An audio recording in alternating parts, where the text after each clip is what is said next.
Bismillahirrahmanirrahim. Assalamualaikum warahmatullahi wabarakatuh. Selamat pagi dan salam sejahtera. Perkenalkan, saya Nur Syifa Rahmaulida MGizi, merupakan salah satu dosen Prodi Ilmu Gizi Fakultas Ilmu-Ilmu Kesehatan Universitas Muhammadiyah Profesor Dr. Hamka, UHAMKA Jakarta. Pada kesempatan ini, saya akan menyampaikan PDD UKT-PT di bidang pengajaran pada mata kuliah yang saya ampu, Manajemen Data. Mata kuliah ini merupakan mata kuliah wajib yang terdapat pada semester 6 dengan bobot 2 SKS. Mata kuliah Manajemen Data membahas mengenai konsep manajemen data, termasuk di dalamnya dasar biostatistik, penggunaan uji dalam praktik pengolahan dan analisis data, serta penggunaan perangkat lunak lainnya dalam penelitian dan survei gizi seperti WHO Antro dan NutriSurvey. Konsep pengolahan data yang termasuk dalam pembahasan di mata kuliah ini ialah mulai dari bagaimana menginput data, melakukan pengeditan data, pengkodean, validasi, hingga analisis data. Mata kuliah ini sendiri sudah saya ampu selama 5 tahun mulai dari saya bergabung di UHAMKA sebagai dosen tetap. Pembelajaran mata kuliah manajemen data yang akan saya jelaskan berikut memenuhi komponen DIA, yaitu Delivery, Interaction, dan Assessment.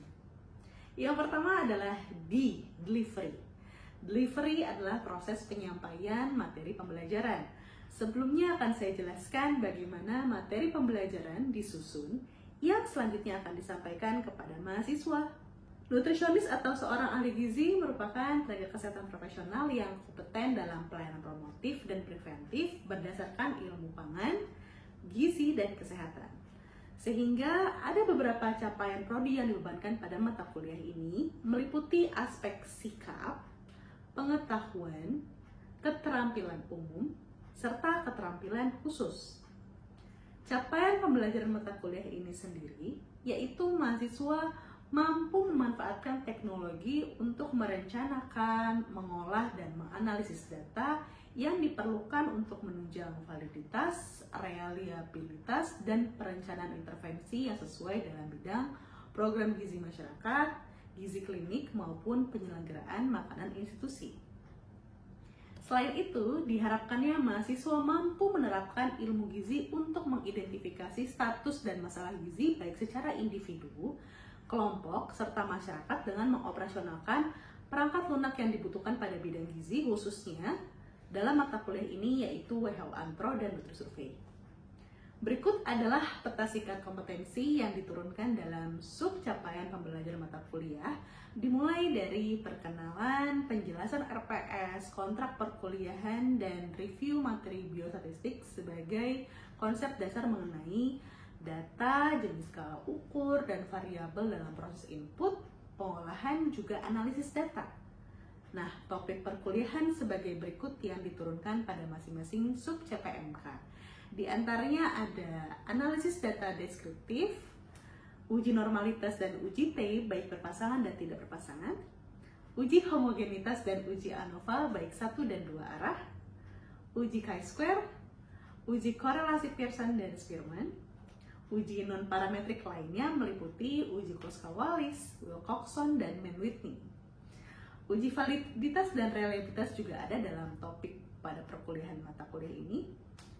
Pengolahan data asupan gizi menggunakan perangkat lunak NutriSurvey dan juga pengolahan data antropometri untuk penentuan status gizi menggunakan perangkat lunak WHO Antro.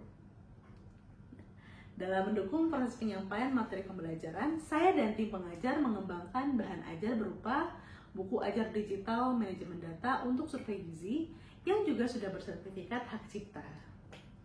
Buku ajar ini dapat diakses dan dipelajari oleh mahasiswa secara mandiri yang telah disesuaikan dengan kebutuhan untuk mencapai pembelajaran mata kuliah. Tidak hanya itu, buku ini juga dilengkapi dengan video tutorial pembelajaran sesuai topiknya di setiap sub CPMK. Selanjutnya saya akan menjelaskan komponen I atau interaction, yaitu suatu proses interaksi antara dosen dan mahasiswa pada proses pembelajaran. Metode pembelajaran dalam mata kuliah ini disiapkan dalam bentuk ceramah, baik secara langsung maupun dengan video pembelajaran. Ada praktik atau simulasi proses pengolahan dan analisis data, diskusi, case-based learning, juga collaborative learning lewat tugas terstruktur yang diperlukan baik mandiri maupun kelompok. Oleh karena itu, sistem pembelajaran yang digunakan yaitu blended learning, meliputi pembelajaran tidak langsung atau mandiri yang bisa dilakukan kapanpun secara asinkronus melalui Learning Management System yang dimiliki oleh UHAMKA, yaitu Online Learning UHAMKA atau biasa disebut dengan OLU. OLU ini digunakan untuk pemberian materi atau bahan ajar, tugas atau kuis, dan forum diskusi yang dapat diakses oleh dosen dan mahasiswa secara terstruktur dan terjadwal. Kemudian untuk melengkapi proses pembelajaran, dilakukan pembelajaran sinkronus melalui tatap muka atau tatap maya dengan platform yang familiar digunakan oleh mahasiswa seperti Zoom Meeting, Google Meet, ataupun yang tersedia di dalam OLU. Yang terakhir, A, assessment, yaitu suatu proses penilaian perkuliahan. Pada awal perkuliahan, saya menjelaskan kontrak pembelajaran yang salah satunya adalah bentuk penilaian. Asesmen dilakukan selama proses perkuliahan berlangsung yang disepakati kriteria penilaiannya antara dosen bersama dengan mahasiswa, di mana ini untuk menentukan bobot pada komponen keaktifan, tugas, UTS, dan UAS dengan indikator sebagai berikut. Selanjutnya saya akan menggambarkan proses perkuliahan mata kuliah manajemen data pada pertemuan minggu ke-6 dengan topik uji korelasi. Sebelum dilakukan pertemuan pada minggu ke-6 secara sinkronus melalui tatap maya, mahasiswa akan melakukan pembelajaran mandiri secara asinkronus melalui OLU.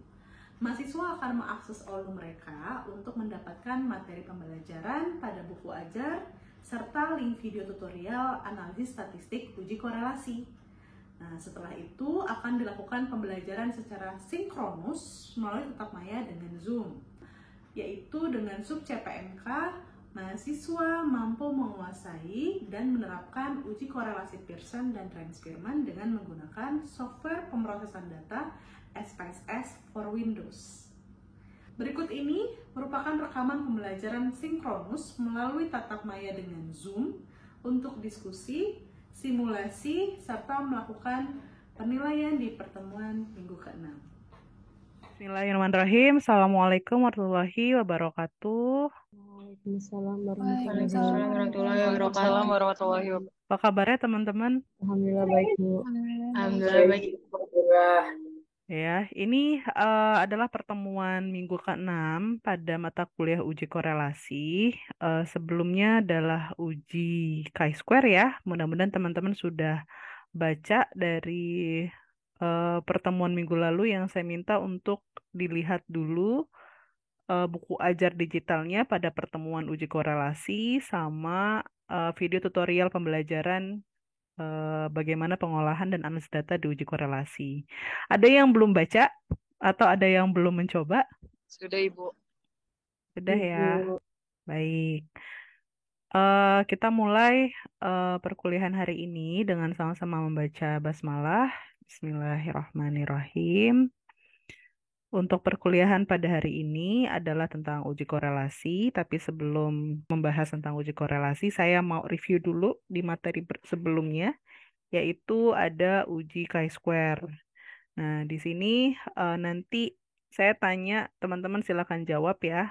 Sudah terlihat belum? Sudah Ibu. Sudah ya. Nah, ini adalah penelitian yang saya lakukan. Ya, nanti saya mau tanya teman-teman di sini, kira-kira ya kalau dilihat dari judul, yang saya tanyakan pertama adalah pada uji chi-square, kira-kira skala datanya harus berbentuk apa? Kategorik, Ibu. Kategorik. Oke. Ada dua bentuk uji ya. Klasifikasi pada uji parametrik atau non-parametrik. Nah, uji chi-square sendiri tadi betul ujinya bentuk skalanya adalah kategorik. Nah, maka uji chi-square ini sebenarnya adalah uji dalam bentuk non-parametrik gitu ya. Maka kalau saya tanya selanjutnya, kira-kira dalam pengolahan data uji chi-square, perlu nggak dilakukan pengecekan distribusi data? Tidak Ibu. Tidak. Nah, jadi kuncinya tidak perlu karena dia adalah uji non-parametrik gitu ya, yang bentuk datanya adalah berbentuk kategorik. Variabel dependent dalam penelitian ini apa? Ada yang tahu variabel dependent dalam penelitian ini apa? Asupan makan beraneka ragam. Variabel dependentnya asupan makan beraneka ragam. Setuju? Yang lain? Status gizi deh, Bu.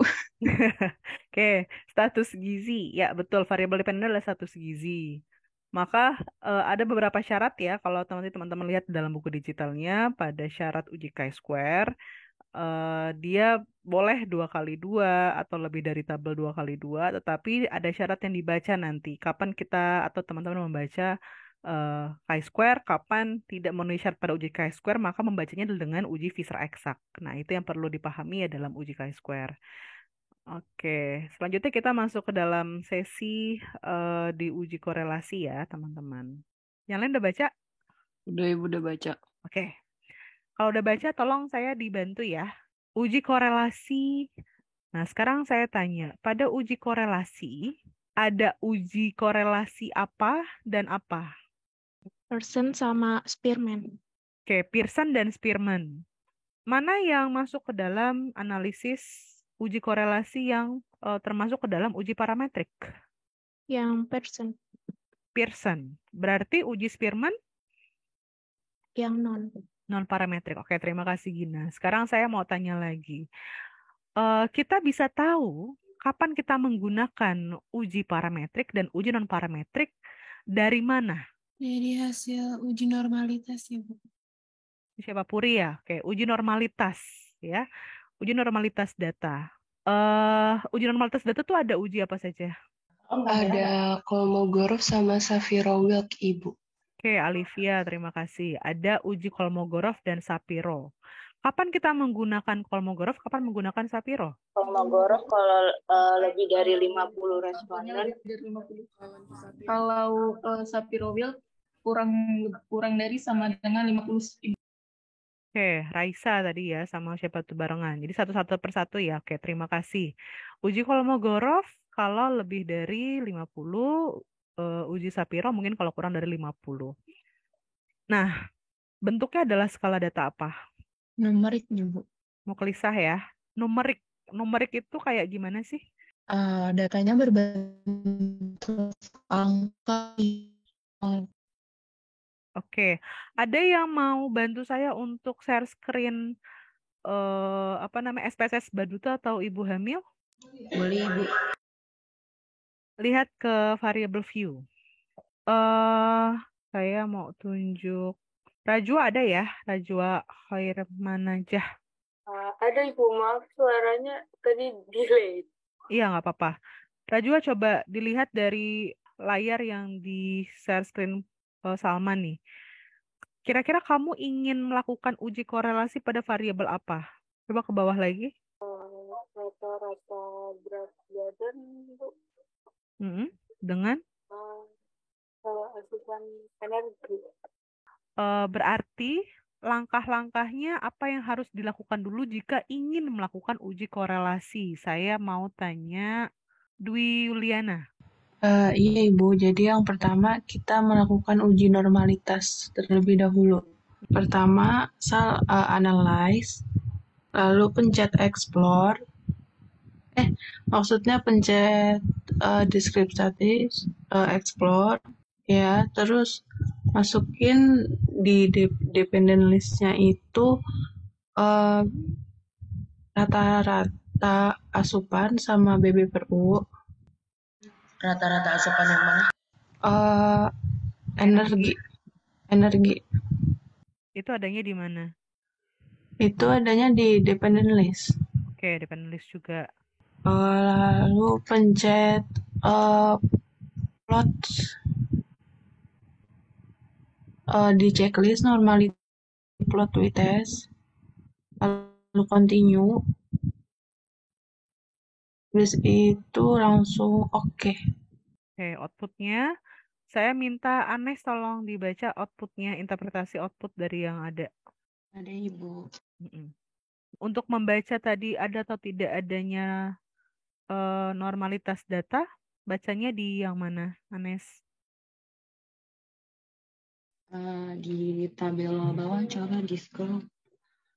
Boleh sama yang ada Shapiro sama. Ini Bu dari sini. Karena tadi respondennya 55, jadi pakainya uji normalitas Kolmogorov. Oke, apa interpretasinya? Berdistribusi normal atau tidak? Tidak normal Berdasarkan hasil apa dan karena apa? tidak berdistribusi normal karena lebih dari 0,05, Bu. Oke, sekarang saya tanya Najwa. Najwa, Ada Ibu. Iya. kamu setujukah dengan Asri tadi?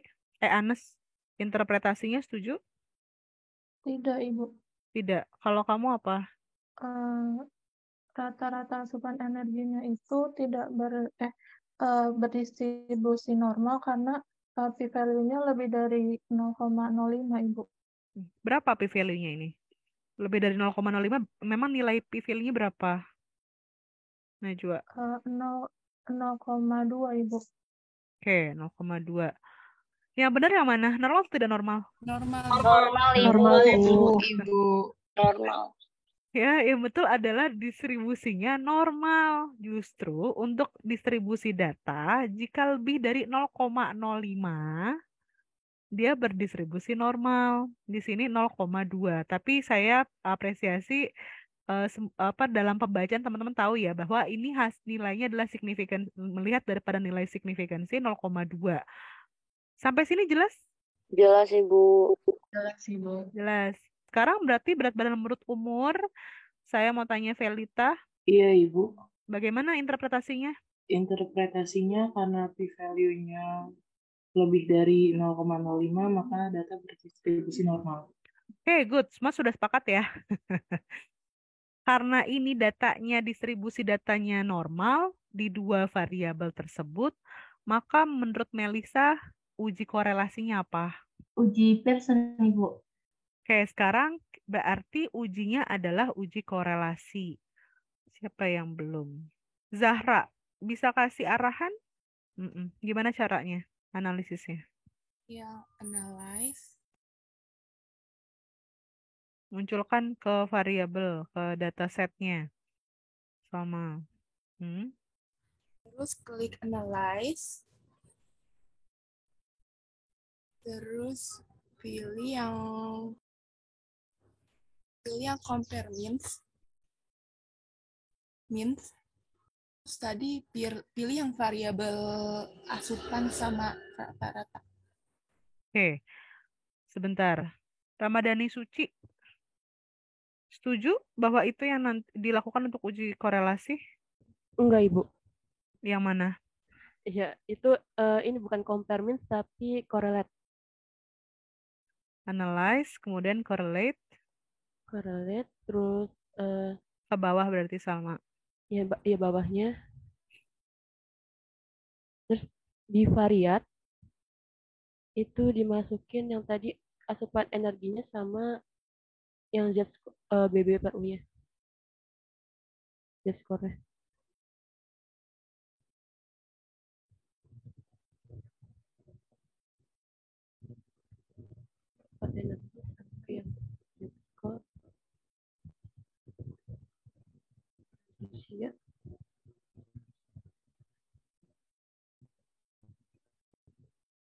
Terus itu person yang di checklist to tell, terus oke.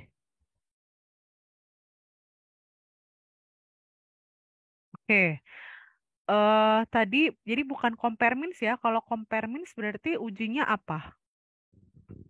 Itu untuk rata-rata yang compare means. Untuk uji beda rata-rata ya, compare means itu tadi. Untuk yang hipotesa adalah uji beda rata-rata. Kalau kita ingin melihat uji korelasi, maka menggunakan analyze, correlate, bivariate tadi. Nah, makanya tadi tuh ada Pearson, ada Spearman. Jadi sebelum kita langsung melakukan analisis uji tadi, kita harus memastikan dulu distribusi datanya apa, apakah normal atau tidak normal. Tadi di awal sudah dijelaskan tuh sama siapa Puri. Kalau normal, Pearson itu untuk yang parametrik yang berdistribusi normal. Kalau Spearman yang tidak berdistribusi normal. Jadi harus keduanya, dua variabel yang akan dianalisis tadi berdistribusi normal. Kebetulan rata-rata berat badan, rata-rata asupan dengan berat badan menurut umur pada Z-score-nya tadi, dia berdistribusi normal. Maka menggunakan uji korelasi, correlate, bivariate, kemudian memilih yang Pearson. Nah, sekarang inilah hasilnya. Saya mau Alia ada? Mm-mm. Kira-kira dari hasil ini ya, p-value-nya nilainya yang mana? Yang 0,505. Oke, good. Itu p-value-nya ya. Jadi signifikansi to tail. Jadi yang dilihat adalah 0,505. Boleh di poin ya. Sama. Nah, ini 0,505. Sekarang menurut Alivia ini 0,505 ini apa interpretasinya?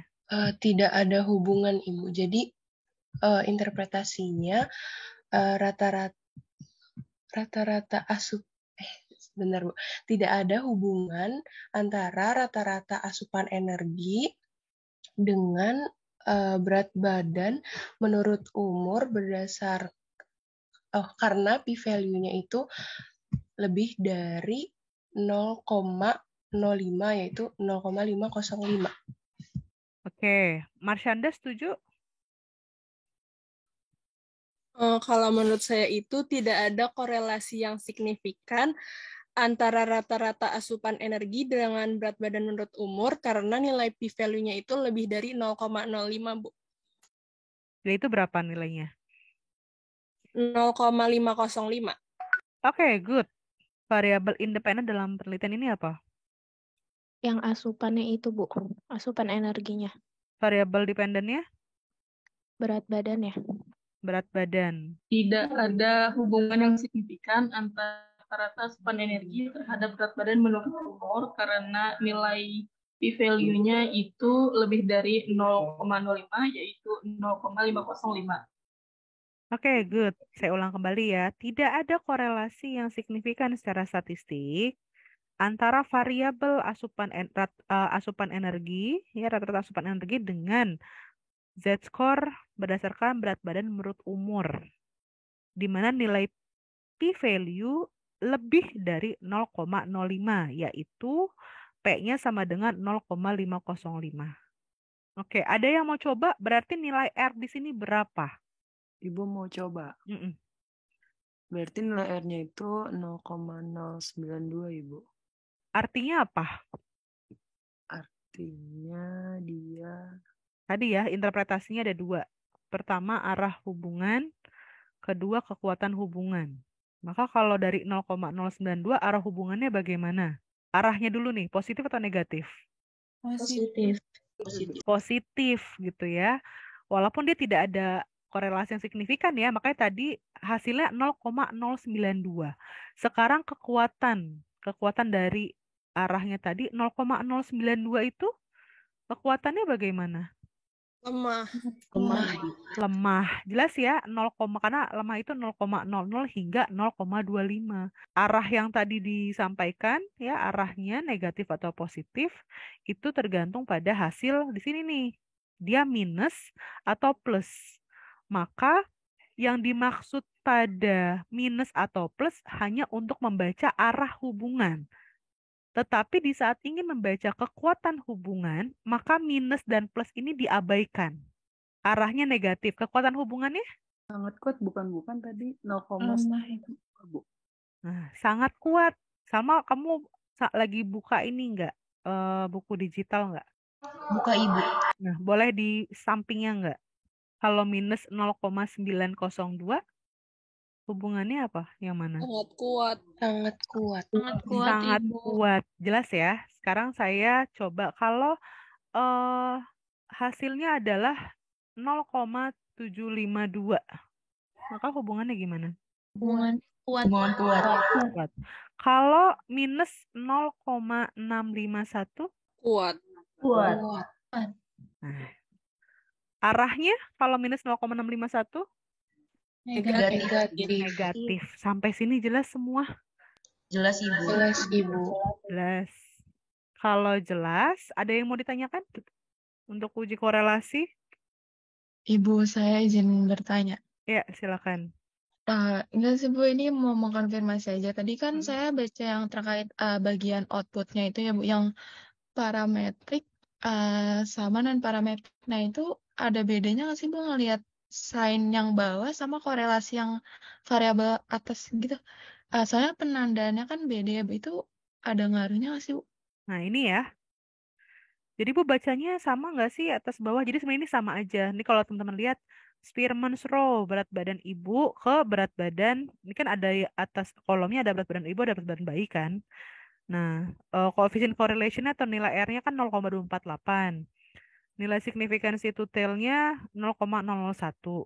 Nah, begitupun yang bawah juga begitu.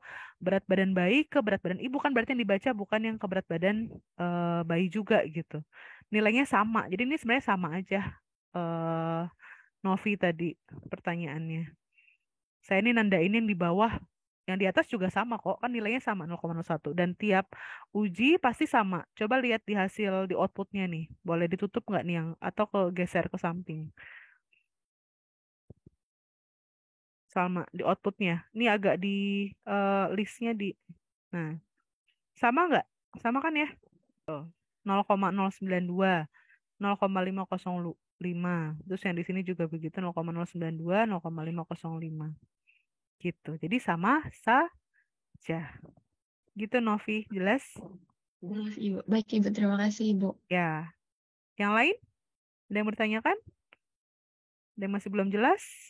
Tidak ada? Kalau tidak ada yang ditanyakan lagi, terima kasih Salma ya sudah share screen. Pada uji korelasi, kira-kira ada yang mau mereview kah? Ada berapa jenis uji korelasi? Boleh di unmute? 2, Ibu. 2, apa saja? Ada uji Pearson correlation sama Spearman rank. Oke, good. Ada 2 ya, uji korelasi, uji Spearman dan uji Pearson. Kemudian pada uji korelasi, selain melihat ada atau tidak adanya suatu hubungan, apalagi yang dilihat pada uji korelasi? Kan ada 3 tuh. Kita mau melihat ada atau tidaknya hubungan, kemudian Arah hubungannya, Ibu. ya betul, kemudian Dan kuat atau lemahnya hubungannya, Ibu. nah, berarti dalam uji korelasi yang dibaca atau interpretasi hasilnya adalah selain melihat ada atau tidak suatu hubungan, kita akan membaca arah ya dari hubungan tersebut, apakah negatif atau positif dari pembacaan hasilnya, dan yang kedua adalah kekuatan hubungan. Nah, maka itulah fungsi pada uji korelasi, pada uji hipotesis ya, seberapa kuat korelasi atau hubungan antara satu variabel independen kepada variabel dependen pada arah hubungan tadi sesuai dengan hipotesisnya. Apakah suatu kenaikan variabel X diikuti dengan kenaikan variabel Y atau sebaliknya, yaitu secara negatif gitu ya. Setiap kenaikan variabel X diikuti dengan penurunan pada variabel Y. Nah, itu pada hipotesisnya. Yang terakhir adalah kekuatan hubungan, seberapa besar kekuatan hubungannya gitu ya dari kedua variabel tersebut yang dibandingkan dengan skala atau rank dari uji korelasi itu sendiri. Baik, kalau begitu kita akhiri ya pertemuan pada sesi kali ini. Minggu depan, teman-teman silakan nanti dibuka buku ajar digitalnya untuk melihat pertemuan ke-7 yaitu uji non-parametrik. Ya, uji non-parametrik lainnya yaitu ada uji Kruskal-Wallis, uji Wilcoxon, dan uji Mann-Whitney. Tolong dibaca, kemudian teman-teman lihat pada latihan tugasnya ya untuk bisa dilakukan tutorialnya gitu ya. Teman-teman mencoba sendiri pengolahan dan analisis datanya. Dan minggu depan kita ketemu lagi untuk diskusi dan juga nanti simulasi yang dilakukan oleh teman-teman. Gitu ya. Terima kasih untuk pertemuan hari ini. Sama-sama kita ucap hamdalah. Alhamdulillahirrahmanirrahim. Baik. Kurang lebihnya mohon maaf teman-teman ya. Semoga selalu sehat. Saya tutup dengan salam. Wassalamualaikum warahmatullahi wabarakatuh. Waalaikumsalam warahmatullahi wabarakatuh. Terima kasih, Ibu. Terima kasih, Ibu. Sama-sama, terima kasih.